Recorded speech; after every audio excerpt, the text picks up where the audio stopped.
আমার দামি বাড়ি নাই, দামি গাড়ি নাই, দামি বিছানা নাই, ওই দামি বিছানার থেকে টেনে টেনে নামাইয়া নিচে চাটাই বিছাইয়া শোয়া দিবে। আরে তোমাকে আমাকে একদম পুরাতন চাদর দিয়ে ঢেকে রাখবে। সন্তান এসে চিৎকার করে আব্বা আব্বা বলে ডাকবে, ডাকের সাড়া দিতে পারবো না। পর্দার আড়ালের মা, সন্তান সে মা বলে ডাকবে, ডাকের সাড়া দিতে পারবো না। ওই কলিজার টুকরা সন্তান ওখানে বসে চিল্লায় আর বলে আব্বু জবান খোলো, জবান খোলে না। আব্বুর জবাব দেওয়ার মতো শক্তি নাই। একদল লোক চলিয়া যাবে বাজার থেকে কাফনের কাপড় কিনে আনার জন্য, একদল লোক চলিয়া যাবে সাবান কিনে আনার জন্য, একদল লোক চলিয়া যাবে বাঁশ কিনে আনার জন্য। বাজার থেকে বাঁশ কাটিয়া আরে কাঁচা বাঁশগুলো দিয়া কবরের মধ্যে সুন্দর করে কবর খনন করিয়া তোমাকে আমাকে বাগানের কিনারা নিয়ে গোসল করায় 3টা কাপড় দিয়ে প্যাকেট করবে। একটা মাথার মধ্যে বাঁধিবে, আর একটা কোমরে বানার, একটা পায়ের মধ্যে বাঁধিয়া জানাজাটা কমপ্লিট করাইয়া 3 জনের ধরাধরি করিয়া লাশ কবরের মধ্যে নিয়ে নামাবে। আরে দুনিয়ার যুবক, যদি চোখে পানি না আসে কান্নার বান্দরে মালিকের কাছে মাপ চাও। আরে কবরের মধ্যে লাশটা যখন নামাবে, পায়ের বান খুলে, মাথার বান খুলে, মাজার বান খুলে দেবে। ও দুনিয়ার যুবকেরা, একটা একটা করে বাঁশ বিছায়া চাটাই দিতে আরম্ভ করবে। মাটির চাকাগুলো দে, তোমার আমার কবরটা অন্ধকার হইয়া যায়। আল্লাহ, সবাই ঘরে গিয়া বাতি জ্বালাবে। তোমার আমার কবরে কেউ বাতি দিবে না। কোন দুনিয়ার তালে পড়ে আমার মালিক রে ভুলে গেছো, কবরের আযাবের কথা ভুলে গেছো রে যুবক। দুনিয়াকে একটু ভালো, দুনিয়ার তামাশায় পড়ে আমার মালিক রে ভুলে গেছো। ওই কবর বড় ভয়ঙ্কর। কবরে রেখে আসলে পরে কবর কিন্তু বারবার বারবার করে ডাক দেয়, আনা বাইতুজ জুলমা, আনা বাইতুল ওয়াহদা, আনা বাইতুত তুরাব। আমি বড় একাকীর ঘর, আমি বড় অন্ধকার ঘর। আমার কাছে সাথী নাই, বাতি নাই, দুনিয়ার কোনো কিছুই নাই। আমি শুধু চিনি আমল। ভালো আমল করে যদি আসতে পারো, আমি কবর ভালো আচরণ করব। আর যদি ভালো আমল করে আসতে না পারো, কবল পোড়ার দল। আমি কবর দুই দিকের মাটিগুলো একত্রিত হইয়া এত জোরে চাপ মারব, একটা পাজরের হাড্ডি আর একটা পাঁচটাই নিয়ে পৌঁছাইয়া দেব। ওরে দুনিয়ার যুবক, দুনিয়ার আগুনের মধ্যে তাকানো যায় না। দুনিয়ার আগুন এক মুহূর্তের জন্য সহ্য করা যায় না। আমার আমার গুনাহের কারণে কবর আগুন ধাউ ধাউ ধাউ ধাউ করে জ্বলতেছে। আমার মালিকের কাছে কি মাপ চাইতো মনে চায় না। ওরে দুনিয়ার যুবক রে, কেমনে দুনিয়ার থেকে বিদায় নিবি রে ভাই? কবর থেকে চলে যাওয়ার পরে কত বছর থাকা লাগবে কারণ জানা নাই। ওই কবরের আযাবের কোনো পাত্তা নাই। আরে দুনিয়ার মুসলমানেরা, এরপরে হাসরের ময়দান। হাসরের ময়দানটা আরো ভয়াবহ অবস্থা। হাসরের ময়দানে মানুষ দেখবে মাথার সূর্যের মধুমার উপরে সূর্যের তাপের কারণে মাথার মগজগুলো ভাতের মারের মতো ভালকাইতে থাকবে। ওদিকে আমার মালিক জালালিয়াত, জাব্বারিয়াত আর কাহারিয়াতের কণ্ঠে ডাক দেয়, লিমানিল মুলকুল ইয়াউম। আমার মালিক বলবেন, আজকের দিনের বাদশাহী কার? মানুষ সেদিন কথা বলতে পারবে না।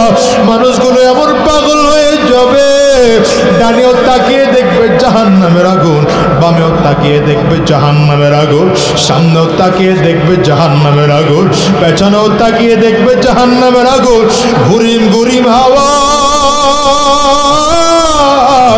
মানুষগুলো পাগল পাড়া হইয়া দৌড়ায়।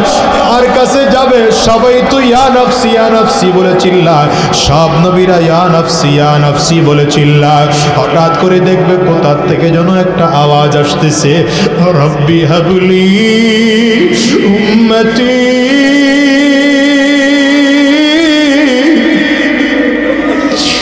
রব্বি হাবলি উম্মতি। আল্লাহ আমার উম্মত রে বাঁচাও, আমার উম্মত রে বাঁচাও। ওটার কারো আওয়াজ নয় রে যুবক, ওটা আমার নবীর আওয়াজ। আরে আমার নবীরে যদি এখন থেকে সন্তুষ্ট করে বিদায় হইতে না পারো, ওই কবর বড় ভয়ঙ্কর। এই দুনিয়ায় কেউ থাকতে পারে না রে বাজার, তুমি আর আমি ওই দুনিয়ায় থাকতে পারবো না। আজকে মসজিদটার দিকে তাকাইয়া দেখো, কত মানুষ যেন মা হারা, কত মানুষ যেন বাবা হারা। আমি আজাদির ঘরেও তো আমার মা নাই। এই মসজিদে কার কার মা নাই, হাতটা তুলে দেখাও রে বাজার। কার কার বাবা নাই,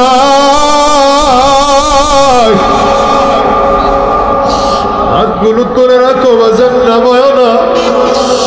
আমার যুবকগুলো তাকায় তাকায় দেখুক মাহারা মানুষগুলো কেমনে চিল্লায় চিল্লায় কান্দে, বাবা হারা মানুষগুলোর চোখ দিয়ে কেমনে পানির ফোঁটাগুলো বের হয়। ওর যুবক এই মানুষগুলোর চেহারার দিকে একটু তাকাইয়া দেখ। এই মানুষগুলো তোমার কারো ঘরে মা নাই, এই মানুষগুলোর কারো ঘরে বাবা নাই, এই মানুষগুলোর কারো ঘরে আব্বা আম্মা কেউ নাই। এই যুবক যদি কান্না না আসে, কান্নার ভান ধরো, আব্বা আম্মার কত সরল করে কাঁদো। আর চিল্লে কতদিন এই জমিনের মধ্যে থাকবো, আর হারাম রাস্তায় চলবো না, আর শয়তানি রাস্তায় চলবো না, আর মিথ্যা রাস্তায় কদম বাড়াবো না। আল্লাহ তোমার গোলামি করবো, কোরআন ও সুন্নাহ অনুযায়ী নিজের জীবনটাকে সাজাবো।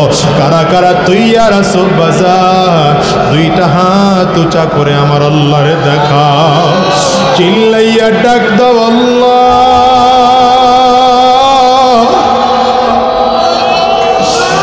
জোরে আওয়াজ করে ডাক দাও না আল্লাহ। যদি চোখে পানি না আসে, কান্নার বান ধরে ডাক দাও। ডানে আর বামে তাকাইয়া দেখো কার চোখে পানি। ওই মানুষটার দিকে তাকাইয়া নিজের নিজে ধিক্কার মারো, আর চোখের পানিগুলো ফেলে আমার মালিক রে চিল্লাইয়া ডাক দাও। আওয়াজ দিয়ে জোরে ডাক দাও না আল্লাহ, আরো জোরে ডাক দাও না আল্লাহ, জোরে জোরে জোরে আরো জোরে ডাকো আল্লাহ।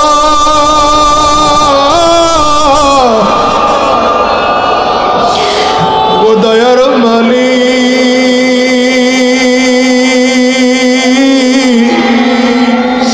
তুমি তোমার গোলামদের দিকে তাকাও। গোলামরা তোমার কাছে ক্ষমা চায়, মাফ চায়। আল্লাহ তুমি মাফ করে দাও, মাফ করে দাও। আল্লাহ আর হারাম রাস্তায় চলবো না, আর শয়তানি রাস্তায় চলবো না, আর হারাম রাস্তায় কদম বাড়াবো না। কোরআন ও সুন্নাহ অনুযায়ী নিজের জীবন চালাবো। আল্লাহ তুমি কবুল করে নাও, কবুল করে নাও। চিৎকার করে বলো আমিন। আল্লাহুম্মা সাল্লি আলা মুহাম্মাদিন ওয়া আলা আলিহি ওয়া সাহবিহি وسلم تسليما كثيرا كثيرا. أما بعد فأعوذ بالله من الشيطان الرجيم. بسم الله الرحمن الرحيم. يا أيها الذين آمنوا اتقوا الله وكونوا مع الصادقين.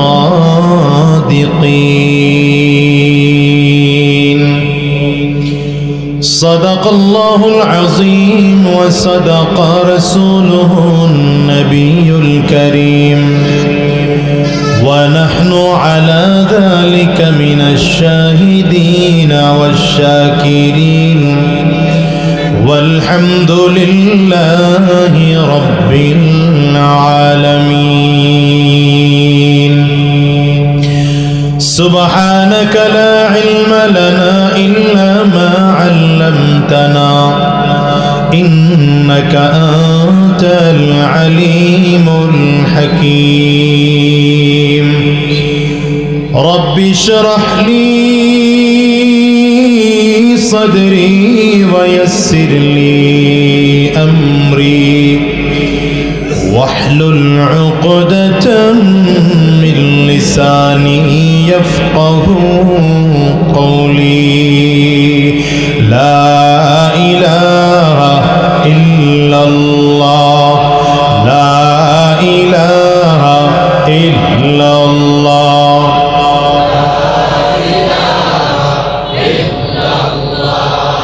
لا إله إلا الله এই আওয়াজে জিকির করলে তো কলব সাফ হওয়ার কথা না। জিকির হলো রূহের খোরাক। বলেন কিসের খোরাক? আওয়াজ দিয়ে জোরে বলেন। জিকির কিসের খোরাক? রাসূলুল্লাহ সাল্লাল্লাহু আলাইহি ওয়াসাল্লাম বলেন লিকুল্লি শাইইন সিকালাতুন ওয়া সিকালাতুল কুলুবি যিকরুল্লাহ।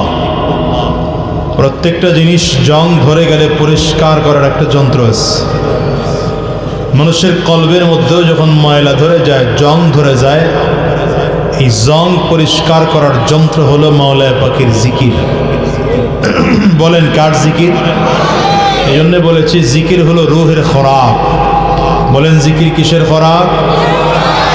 याद हक आमद गिज़ाई रोहरा याद हक आमद गिज़ाई रोहरा मरहम आमद ईदिले मजरू हैरा मरहम आमद ईदिले मजरू हैरा जिंदा दारद जिक्र सुबह शाम मेरा जिंदा दारद जिक्र सुबह शाम मेरा दर्द गाफिल बगुज़री अय्याम मेरा दर्द गाफिल बगुज़री अय्याम मेरा हफ्ते मरहर अज़वारा ज़िक्रे देगर हफ्ते मरहर अज़वारा ज़िक्रे देगर हफ्ते आज़ा हस्ते ज़ाकिर ए पेसार हफ्ते आज़ा हस्ते ज़ाकिर ए पेसार चित्कार करे बोलें अल्लाह अकबर आरो जोरे ज़बान खोले बोलें अल्लाह अकबर कबीर कबीर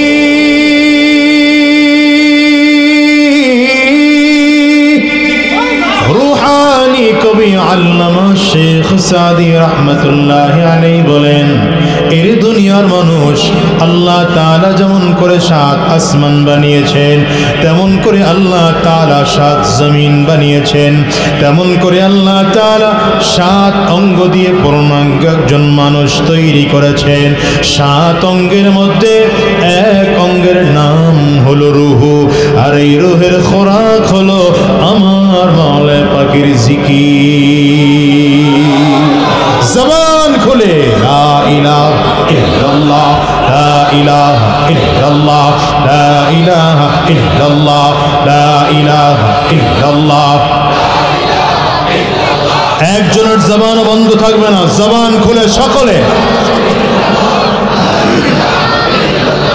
لا إله إلا الله لا إله إلا الله لا إله إلا الله لا إله إلا الله لا إله إلا الله لا إله إلا الله لا إله إلا الله لا إله إلا الله لا إله إلا